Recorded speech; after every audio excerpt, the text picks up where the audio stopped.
Good morning. Morning, guys. Welcome to WRME Live. Yes. This is Erin Burns. Hey, guys. And I'm Christine Threat. I am the office manager, and she's just fabulous. And as you can see, Carl's still on vacation. I hope so. I hope he's got a nice tan and not a sunburn.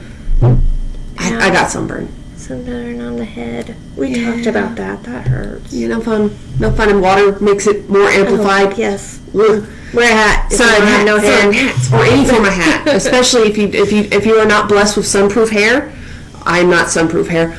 Burnt scalp just sucks. I always have a big floppy hat with me. I must look like some from a beachcomber.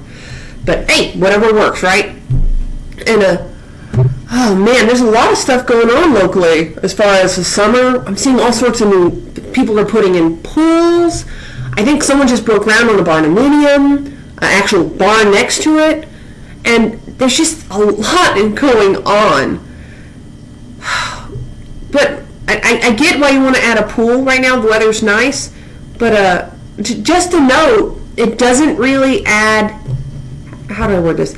It doesn't guarantee additional value to your property by adding certain things. And the value, if it does add value, usually is not the amount you paid to put it in. You spend $30,000 on a nice shop of electrical and you sell it in 10 years, it's not going to add $30,000 to your property value. I think the last one I saw in that broad range was around $4,000 or $5,000.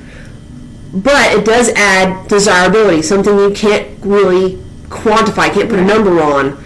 But if someone is looking for a shop and you have one and they don't, and the person next door doesn't, you just kind of won.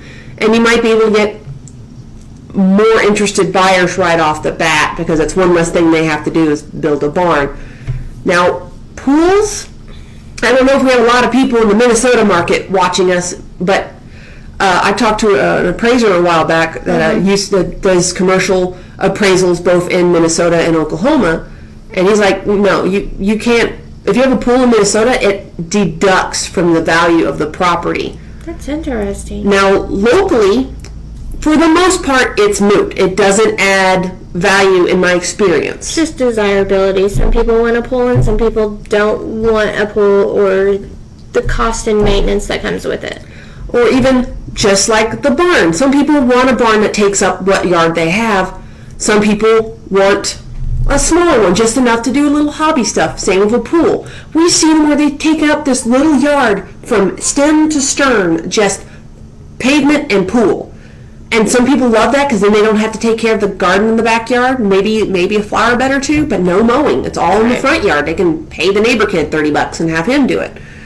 But not everyone wants that. Where's the dog when I go to the bathroom?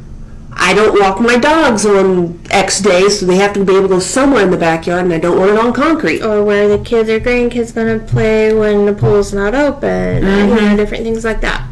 And so it's a moot value compared to, if we're directly correlating pools with barn, pool's going to be more of a break even, like a neutral, no positive, no negative, while barn's going to probably have more positive because if nothing else, you now have a storage unit in your backyard.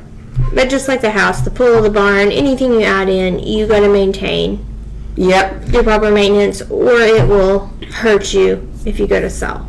Basic upkeep, like if there's a hole in the roof, repair the hole in the roof. If there's a hole in the door, repair the hole in the door. Hole in the pool lining, take care of that. Even if you don't use it, if you do basic maintenance on it, when it comes time to, you're less likely to have a huge onslaught of repair stuff to get it back up to par. And I just can't put enough emphasis that it does add desirability because people are looking for those things. Yes. And the biggest thing I like to remind any of my clients are oh, it has a half acre. I could put a shop here. I go, okay, just remember, if you're going to live here a long time, do whatever you want. It's your home. But if you're going to live here in a year and you're using that shop as a method to get more money out of your house, I don't suggest it. If you're really going to benefit from it, do whatever you want as long as it meets city ordinance and doesn't break any form of law. Build that barn. Make it 2 stories tall if the zoning's allowed. But if you're only going to live there a couple years, it may not be financially worth it, even if that sounds like a really cool idea to you. if you do, just choose wisely. Maybe a more practical size barn just to get you through for the next couple of years. I think the last time we heard, the average person moves every 7 to 9 years. 5 to 7 or 5 to 7, 9, actually. something like It that. used to be 9, and now it's 5 to 7. That's it. It used to be 9.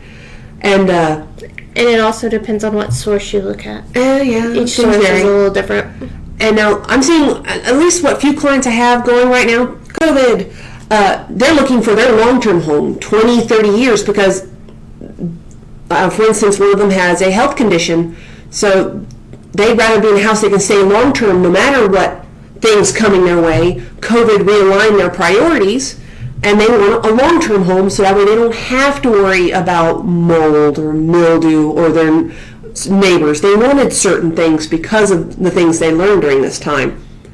And it's working out really well for them. They're going to have a long-term home, and they can think more boldly about how they're investing their home and in the land because of it.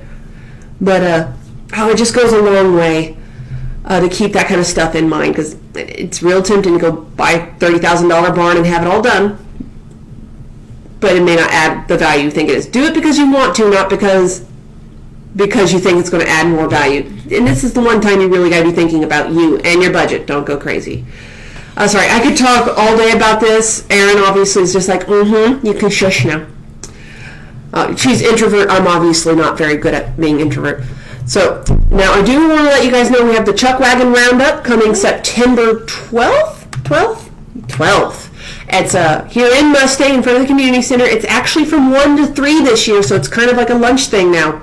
Yay! There it is. I'm just glad everyone on the committee was agreeant to letting us move it up a little bit.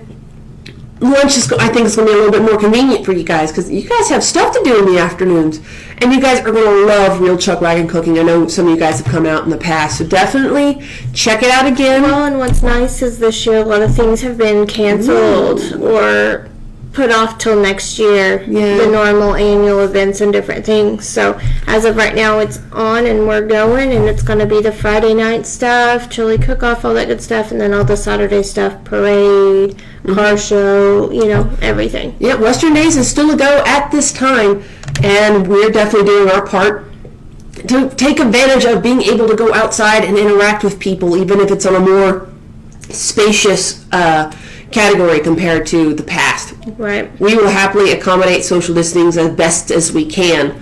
I'm betting back in the cowboy days, they didn't have a lot of social distancing, except maybe between you and a cow. And so, but that's cowboys. Sorry, bad joke. Well, I'll let y'all go. But thank you for joining us. And remember, we are WRME Live, where we do real life, real world real estate every day. Bye.